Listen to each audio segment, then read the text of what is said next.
ख्वाजा सरा से निकाह किस तरह हलाल है? हिजरे की पैदाइश को क्यों छुपाया जाता है? हज़रत अली की बारगाह में एक शख्स आया और अर्ज़ करने लगा, ए अमीरुल मोमिनीन, मुझे एक हिजड़े से मोहब्बत हो गई है और अब मैं इससे शादी करना चाहता हूँ। इस बारे में इस्लाम क्या कहता है? पास बैठे हज़रत इब्न अब्बास बोले, हिजड़े जन्नात की औलाद होते हैं, क्योंकि जब शौहर अपनी बीवी से हम बिस्तरी। बिस्मिल्लाहिर्रहमानिर्रहीम। नाज़रीन, हम सब जानते हैं कि इस दुनिया में मर्द और औरत की जिन्स के अलावा एक तीसरी जिन्स भी पाई जाती है, जिसे उर्दू में ख्वाजा सरा, हिजड़ा, खुसरा, जन ख्वाजा, जबकि अरबी में मुखन्नस कहा जाता है। अब सवाल ये पैदा होता है कि अल्लाह पाक ने कुरान करीम में अशरफुल मखलूकात में शामिल इस तीसरी जिन्स को क्यों मुखातिब न किया? शादीशुदा जोड़े कौन सी ऐसी गलतियां करते हैं कि इनके यहाँ ख्वाजा सरा पैदा हो जाते हैं? क्या ख्वाजा सरा से इस्लाम में शादी की इजाज़त दी गई है? आइए चलते हैं पहले सवाल की जवाब की जानिब। बेशक अल्लाह पाक की सारी कायनात का खालिक व मालिक है, फिर ऐसे कैसे हो सकता है कि अपनी मखलूक में इस तीसरी जिन्स का जिक्र नज़रअंदाज कर दे? ये महज एक गलत फहमी है जो कि मजहबी और मुआशरती अकाबरीन ने हमारे अंदर पैदा की हुई है। आइए इस मसले के हल के लिए मशहूर साइंसदान हैरी क्लेनफ्लेटर की थ्योरी को देखते हैं। उसने एक बीमारी दरियाफ्त की जिसका नाम उसने अपने नाम पर यानी क्लियन-फिल्टर सिंड्रोम रखा।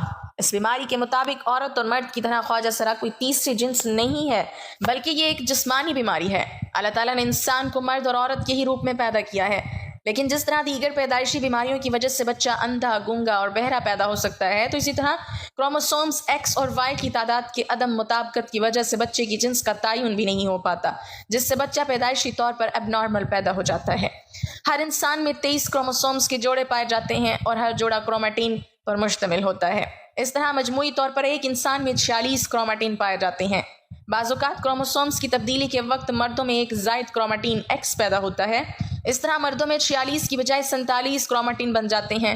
साइंसदानों के मुताबिक हर 500 में से एक मर्द ये 47वां क्रोमैटिन पैदा है, और बच्चे की पैदाइश के वक्त अगर यही 47वां क्रोमैटिन को कि बाप की तरफ से XX या XY की शक्ल में माँ के क्रोमैटिन X से जोड़ा बना ले, तो बच्चा पैदाइशी तौर पर ट्रांसजेंडर पैदा होता है।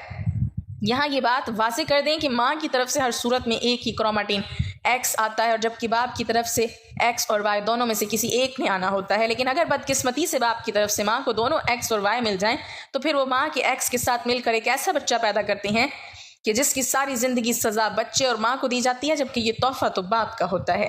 लेकिन इस्लामी नुक्ता नज़र से इमाम अबुल फ़राह तरतूसी किताब तहरीमुल फ़वाहिश में हज़रत इब्न अब्बास से एक नकल रिवायत करते हैं कि हज़रत इब्न अब्बास ने फरमाया है कि हिजड़े जिन्नात की औलाद हैं। किसी ने हज़रत इब्न अब्बास से दरियाफ्त किया कि ये कैसे हो सकता है, तो आपने फरमाया कि अल्लाह और उसके रसूल ने आदमी को हालत हैज़ में बीवी से मुबाशरत करने से मना किया है। जबकि आदमी हालत हैज़ में बीवी के पास आता है तो शैतान औरत की तरफ आदमी से पहले पहुंच जाता है। इसलिए हमारे प्यारे नबी ने फरमाया है कि जब तुम में से कोई अपनी बीवी के पास जाए तो दुआ पढ़ लिया करो, और वो दुआ अल्लाह ताला के नाम की मदद से, ए अल्लाह हमें शैतान से महफूज रख और हमारी औलाद को भी शैतान के शर से महफूज फरमा। तो इस तरह शैतान इंसान को कोई भी नुकसान नहीं पहुंचा सकता। कुरान करीम की सूरत अश-शूरा में अल्लाह अपनी हाकमियत बयान करते हुए इरशाद फरमाता है कि बेशक आसमान और ज़मीन की हुकूमत अल्लाह ही के लिए है। वो जो चाहता है करता है, वो जिसे चाहता है बेटा अता करता है, जिसे चाहता है बेटियाँ, वो जिसे चाहता है मिला जुला कर अता करता है, और वो जिसे चाहता है बे औलाद रखता है। वो तो जानने वाला और कुदरत रखने वाला है। हमारा ये ईमान है कि अल्लाह हर चीज़ का मालिक है, वो जो चाहता है करता है और किसी पर जुल्म नहीं करता। आइए अब तीसरे सवाल का जवाब देते हैं कि हिजड़े से शादी की जा सकती है या नहीं। बात यहाँ ये है कि हिजड़े कोई अलग मखलूक नहीं होते, बल्कि वो भी इंसान ही होते हैं। खल्की औसाफ के एतबार से उनमें से बाज़ मर्दाना औसाफ से महरूम होते हैं और बाज़ जनाना औसाफ से। ये इंसान की तख्लीक के वो ऐब हैं जो अल्लाह ने उनमें ऐसे ही रखे हैं जैसे हम बाज़ लोगों को इंसानी आज़ाद से माजूर पाते हैं। ये नुकाइस इम्तिहान के लिए इंसान में रखे जाते हैं। एक इंसान जो कि माजूर होने के बावजूद कामिल अक्ल व शऊर रखता है, तो ये इसका सब्र का इम्तिहान है।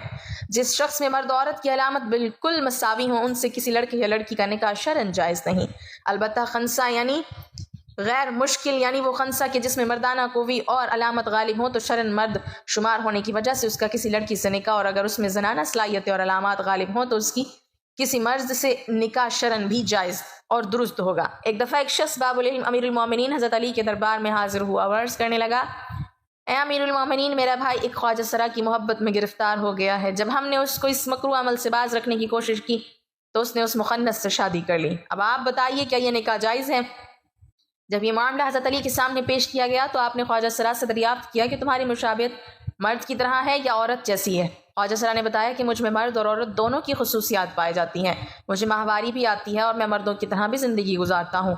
حضرت علی نے اپنے غلاموں کو حکم دیا کہ اس خواجہ سرا کی دونوں طرف والی پسلیاں شمار کریں، اگر پائے جانے والی ایک پسلی کم دکھائی دے تو پھر اس کو مرد سمجھا جائے گا، ورنہ اس کو عورت تصور کیا جائے گا۔ جب یہ واضح ہو جائے کہ خواجہ سرا کی ایک پسلی کم ہے تو حضرت علی نے فیصلہ صادر فرما دیا کہ اسے مرد شمار کیا جائے اور اس کے شوہر اور اس کے درمیان علیحدگی کروا دی جائے۔ اسی طرح خواجہ سرا کی وراثت کا بھی مسئلہ ہے، اگر تو وہ مرد کے مشابہ ہے تو مرد کا حصہ پایا جائے گا، اور اگر عورت کے مشابہ ہے تو عورت کا حصہ پائے گا۔ افسوس کہ ہمارا معاشرہ جو کہ اسلامی معاشرہ کہلاتا ہے، اس میں انہیں عزت و احترام حاصل نہیں جو کہ مرد و زن کو حاصل ہے۔